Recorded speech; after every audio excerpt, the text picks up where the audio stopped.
From the Cronkite studios in downtown Phoenix, this is Cronkite News. President Trump will deliver his first State of the Union address tonight. We're tracking Arizona's delegation on Capitol Hill. Plus, sprouting new opportunities. The efforts of one Arizona greenhouse that's planting change in the homeless community. And damage control. Volunteers went to the Santan Mountains to repair trails from last year's monsoon season. Cronkite News starts now. Good evening and welcome to Cronkite News on Arizona PBS. I'm Noelle Lilly. And I'm Tyler Paley. Thanks for joining us. In a matter of hours, President Donald Trump will deliver his first State of the Union address before a joint session of Congress. The speech is expected to cover topics including tax cuts, trade, the economy, and immigration. And while Trump's message will be one of unity, top Democrats say they have yet to see a move toward bipartisanship. The Democrats will join us, or enough of them will join us, so we can really do something great for DACA and for immigration generally. I'm excited to hear President Trump's State of the Union address tonight. And honestly, the State of the Union is looking up. If the president calls for bipartisanship tonight, I welcome it. But we eagerly wait action, not just a soundbite in a speech. Washington Bureau reporter Austin Bundy joins us live on Capitol Hill, where he is talking to members of our Arizona delegation. Austin? Senator Jeff Flake told us last night he is hoping for a unifying speech from the president tonight, specifically on the issue of immigration. But that was before Congressman Paul Gosar called for the arrest of, quote, illegal aliens attending tonight's speech, angering one dreamer who was here as the guest of Representative Raul Grijalva. These hallowed grounds have a protocol. Everybody has to show proof of ID, whether you're coming and going, if you're a military person, if you're a member of Congress. And so to flout that we actually have illegals in attendance is paramount to the violation of the rule of law. Jeff Sessions said it very well. We should have compassion, but we also need to follow the rule of law. We're not illegal aliens, we're undocumented immigrants, youth undocumented immigrants, and most of us are protected under DACA. Even though it did bring a little bit of fear, I've been living with fear with my whole life, and I'm fighting from it. I'm gonna continue to fight, so it's just a comment. Bringing guests to the State of the Union address doesn't normally cause controversy. Congresswoman Martha McSally is bringing Cochise County Sheriff Mark Daniels, and Congressman Tom O'Halloran is bringing his wife.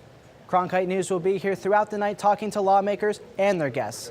Live from Capitol Hill, Austin Bundy, Cronkite News. Promise Arizona will gather with immigrant families and DACA recipients at its headquarters tonight in Phoenix to watch the State of the Union address. In a posting for the Community Watch event, the organization described Trump's first year in office as, quote, a year of anti-immigrant policies inspired by a hateful white nationalist agenda that has seen the announcements ending DACA and TPS for potentially millions of immigrants, an unconstitutional travel ban on mostly Muslim countries, and a continued demand for billions of dollars for a wasteful and ineffective border wall, end quote. Promise Arizona members plan to hold a vigil after the speech and a week-long fast leading up to the expected action in Congress on the DREAM Act. The Arizona Republican Party will also be watching tonight's address closely. They'll be holding a watch party at their headquarters in Phoenix. They're hoping to hear more about President Trump's infrastructure and border security plan and how it could help Arizona. I think we've seen in the last year that this country has really grown under the leadership of President Trump. And, I think tax reform is a perfect example of that. So hearing what else he has in store is just exciting. Our Cronkite News teams here in Arizona and Washington will continue to cover the State of the Union throughout the evening. You can track our coverage on our social channels and on cronkitenews.azpbs.org. And tune in for a special live 10 p.m. edition of Arizona Horizon. Ted Simons will have a live analysis of the speech, reaction from Arizona lawmakers, and a discussion on how the president's proposals may impact our state. Governor Doug Ducey announced today Buckeye will be home to a new manufacturing plant. Abdel Jimenez shares the details on this company. Nikola Motor Company announced Buckeye will house its corporate headquarters and manufacturing facility. The 500-acre development site will manufacture Nikola's hydrogen electric semi-trucks. The company says more than 2,000 jobs will be added to the West Valley.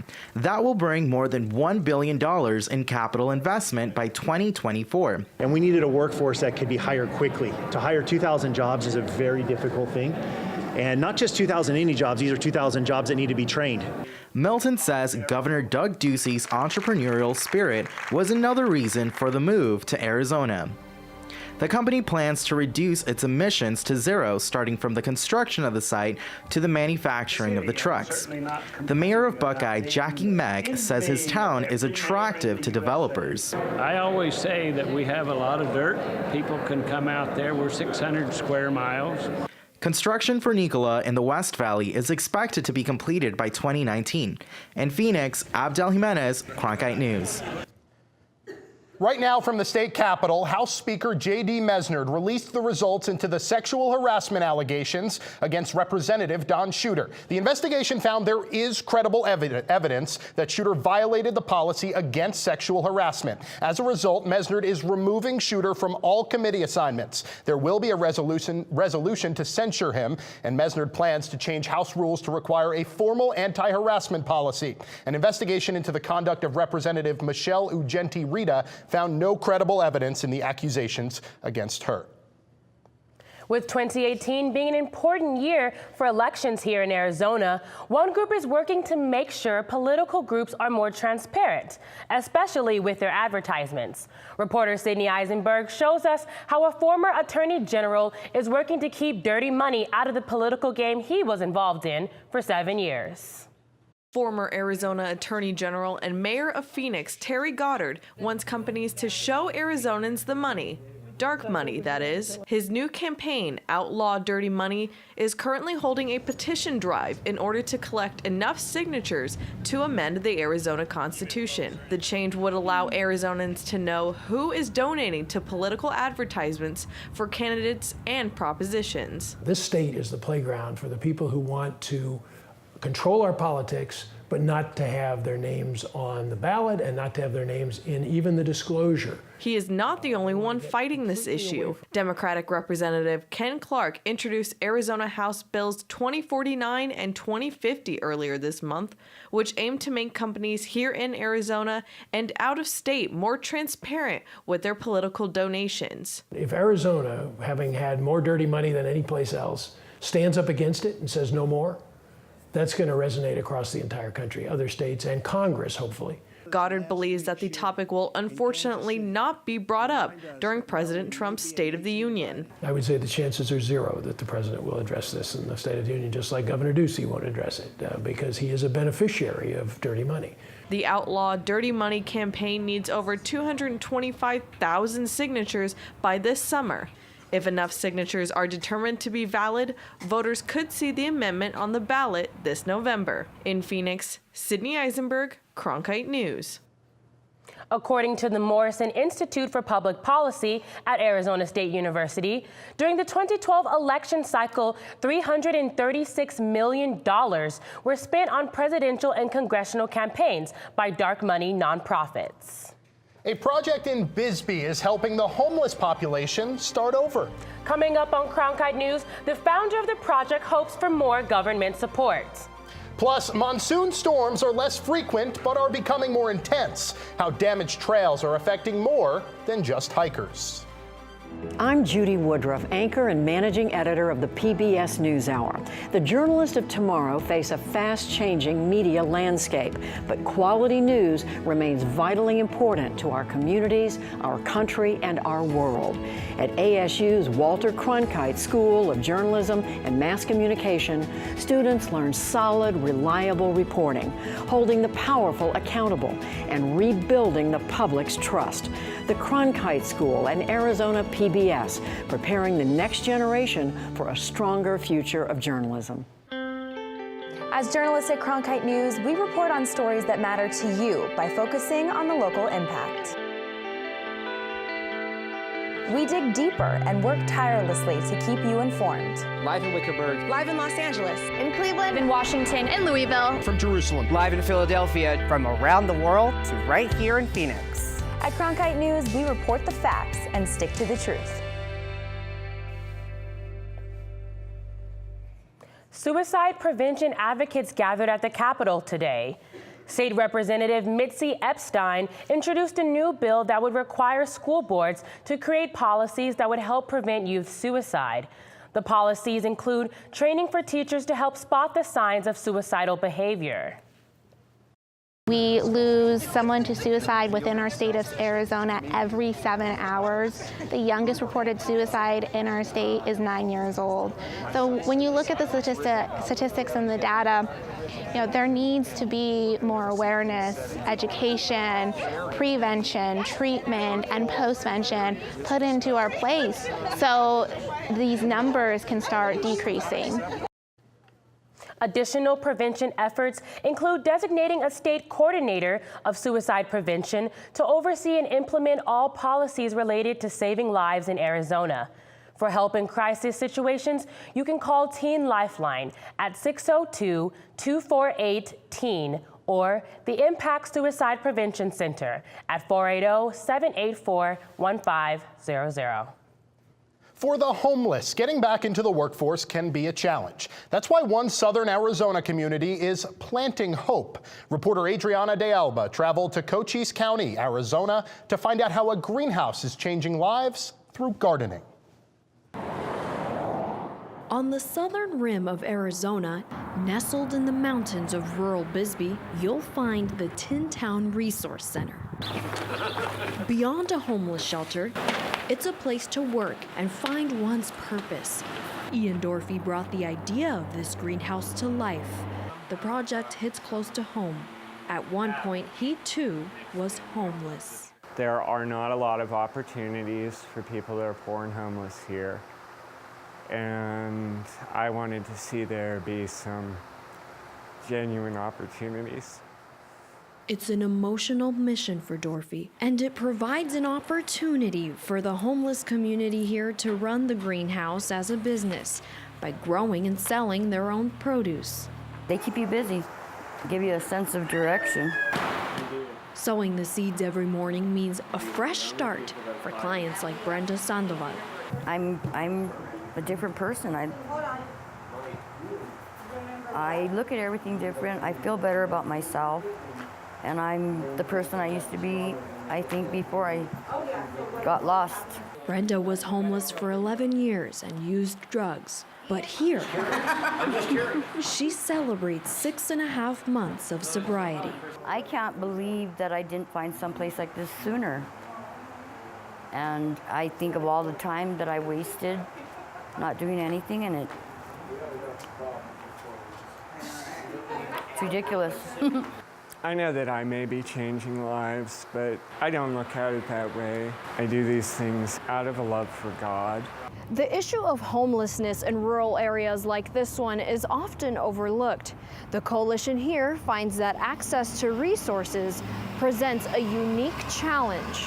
We really absolutely have no government funding whatsoever. It's all corporate donations and individual donations. In 2017, the Arizona Department of Economic Security estimated there are more than 1,700 homeless individuals in rural areas of Arizona. I'd like to see more city involvement with rural areas, instead of counting on the rural areas to depend on themselves.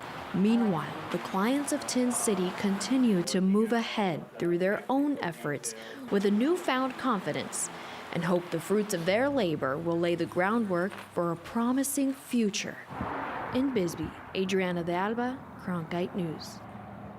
Those involved with the project say it's the first of its kind in Cochise County. Though financing is tight, they continue to serve the homeless only through private donations and volunteers.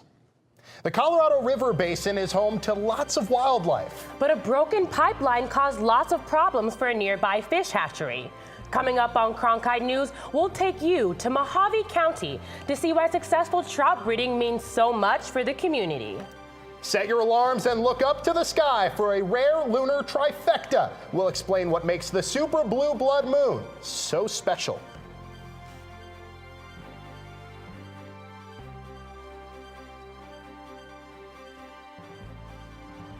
I'm Ted Simons, host and managing editor of Arizona Horizon.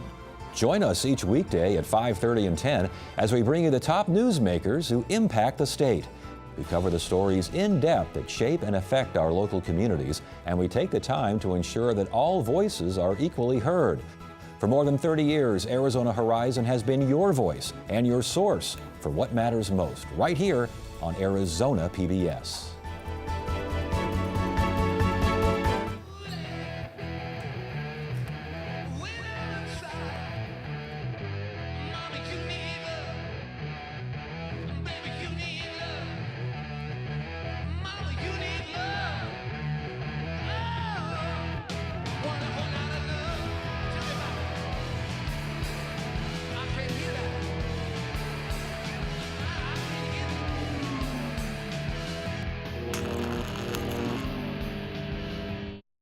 Five years ago, one of the water pipes at Willow Beach National Fish Hatchery broke, forcing the hatchery to stop stocking rainbow trout in the Colorado River.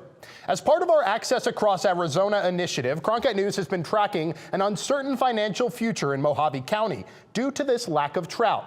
This week, reporter Emily Richardson returned to Willow Beach to see what has changed.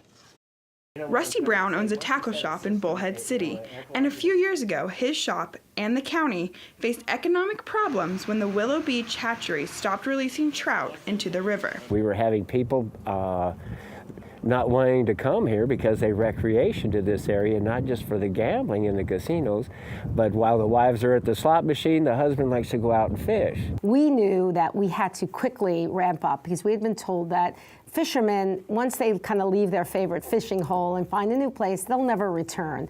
County Supervisor Hildy Angus worked with Senator John McCain, Congressman Paul Gosar, and the National Fish and Wildlife Foundation to find money for a new pipeline system. According to Tom Frew, the assistant hatchery manager, the new system is more reliable and has an alarm to alert them if anything should happen again. It's been running flawless. We've had really good success in the good water flow. And while the county's economy has seemed to pick up, the lack of trout created an invasion of caddisflies in Bullhead City. And the trout eat the larvae that's in the river, and then there very few actually make it to hatching. But because there were no trout in the river, even for that short time, we had an influx of this caddisfly.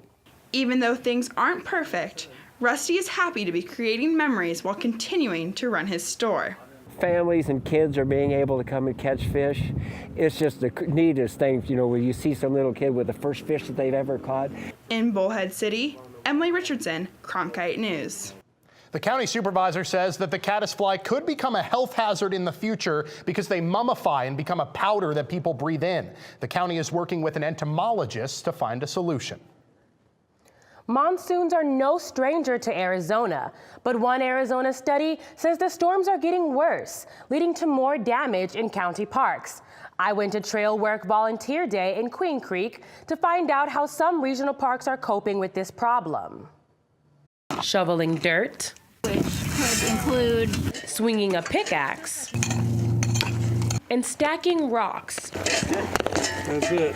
Is not how most people expect to spend a Saturday morning, but that's exactly what 9 people did to help save the trails at Santan Mountain Regional Park in Queen Creek, Arizona. Thank you.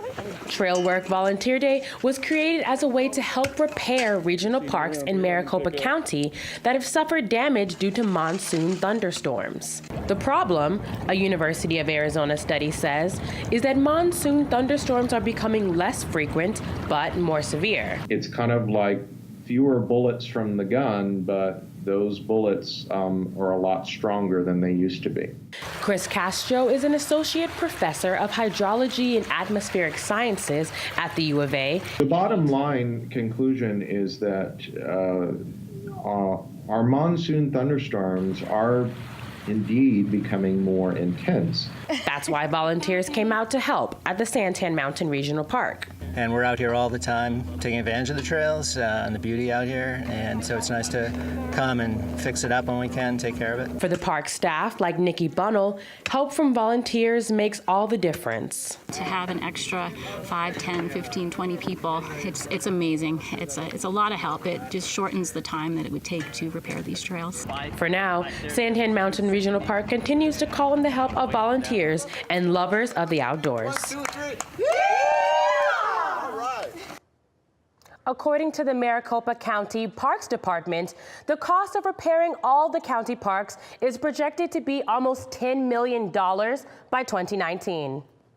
Tomorrow morning, Arizonans will be able to see a celestial trifecta known as the super blue blood moon, with an added bonus, a total lunar eclipse.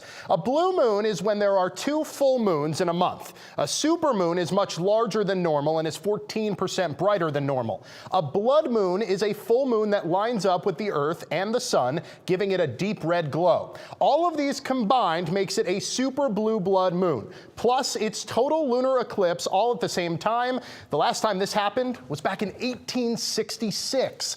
But will these clouds obscure our view? Courtney Malley can answer that. She's in our weather center tracking our forecast. Thanks, Tyler. It looks like for tomorrow morning for that super blue blood moon, the clouds are going to be pretty clear. So the peak time to take a look at that super blue blood moon is 6:30 a.m. tomorrow morning. As for our current temperatures here in Phoenix, we are looking at 80 degrees with sunny skies and some clouds. Now let's take a look at some of the temperatures across the state. Up in the Grand Canyon, we are looking at 60 degrees, 54 degrees in Flagstaff, 67 in Prescott, and down south it's 79 degrees in Tucson and 81 in Yuma. Now for our highs and lows for the day. 83 degrees is our record-breaking high. The last time we reached temperatures close to this was in 1935 with 82 degrees.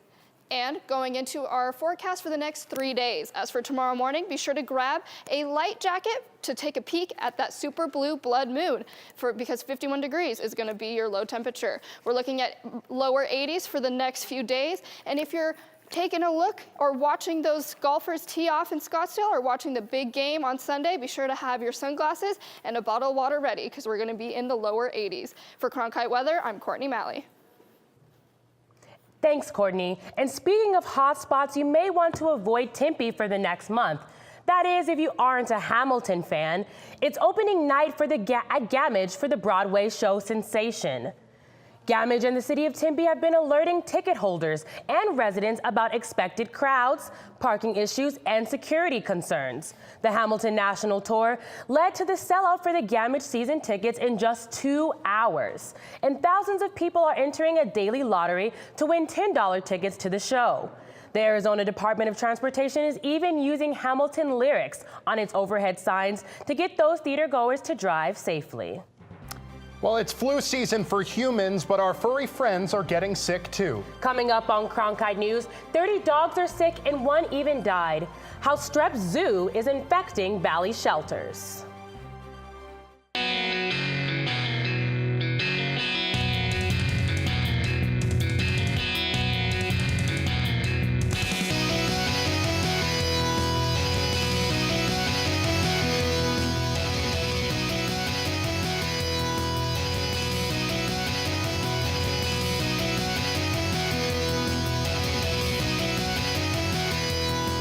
Cronkite News weeknights at 5 on Arizona PBS. Fridays, it's at Cronkite News, your social sharing connection where you choose the news. Facebook likes and shares, tweets, retweets, and favorites. YouTube views and subscriptions. We're watching you watch us.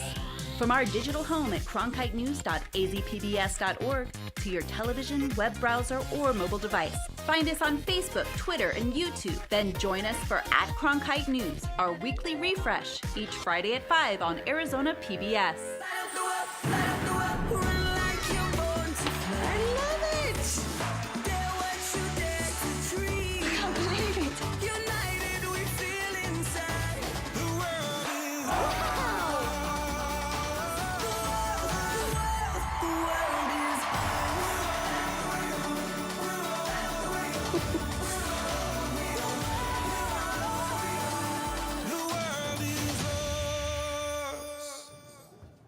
It's been a bad year for the flu, not just in humans, but in dogs as well. Cronkite News reporter Jamie Fossenkemper explains what Animal Care and Control is doing to keep a flu-like illness called strep zoo from spreading through its shelter.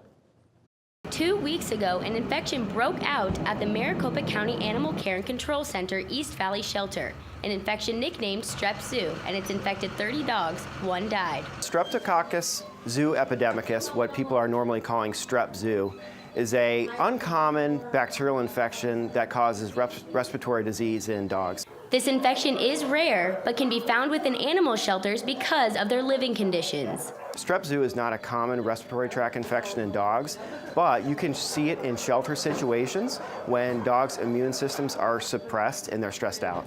Animal Care and Control Center has had the most cases, and they are taking steps to keep it from spreading. So what we're trying to do is we're keeping a close eye on the animals that are still healthy. Taking preventative measures, Animal Care and Control Center will now be vaccinating as well as medicating all of their animals at their East shelter against the strain. Although this disease can be fatal, it is also treatable. If they can get into a quiet, stable environment with antibiotics, this could be gone in about 10 days. To help those animals find homes, the shelter is reducing adoption costs, and in some cases, the fees will be waived. So what we're doing right now is we decided we need to clear space here and space in our other shelters just in case we get an outbreak that we have to go into a quarantine situation. Giving the animals more breathing room. In Tempe, Jamie Fossenkemper, Cronkite News. Dr. Ware says pet owners don't need to be concerned about strep zoo. It's rare in places outside of animal shelters. That's it for Cronkite News tonight. Thanks for joining us. For top Arizona stories anytime, go to cronkitenews.azpbs.org.